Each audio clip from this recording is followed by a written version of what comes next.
That new mask requirement and the growing call for vaccine mandates, just two new changes this week that could impact the restaurant industry yet again.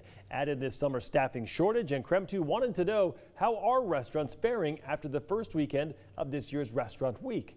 Krem 2's Joshua Robinson visited one downtown hotspot to find out. In many ways, Travis Dickinson from Cochinito Taqueria says this year's version of Restaurant Week feels like a return to normalcy. Adjusting to 3 courses and pacing out the guest experience, making sure things are coordinated well. Takes a couple days to get used to, but yeah, we've kind of shaken all the kinks out, and I think we're good to go for the rest of the week.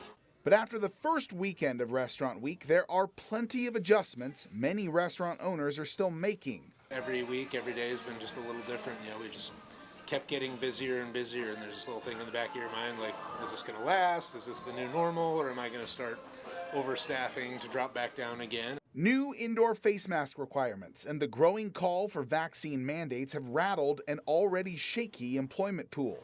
Even for restaurants like Cochinito, where Dickinson says he retained about 95% of his staff, the feeling of constant change has kept them on their toes. But just 2 months ago, the Spokane Hospitality Coalition was forced to cancel their hiring for hospitality event because of a low number of registered applicants. And last month, the Washington Hospitality Coalition shared their own report that 8 of the 15 major employment sectors in the state are still below their pre-pandemic staffing levels. None hit harder than leisure and hospitality. That impact is already visible during Restaurant Week. The roster at Restaurant Week isn't quite as broad as it has been in the past.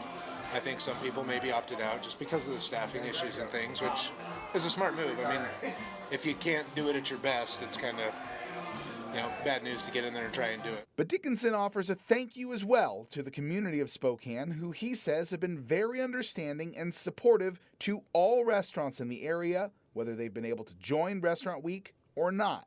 I think everybody's banding together as much as they can, from the community to that kind of chef community, to get everybody through this and hopefully get us to the other side of this thing. There's a lot of restaurants in the city that need help, need patience, need the community to step up. I think so far, our community really has. Joshua Robinson, Krem 2 News.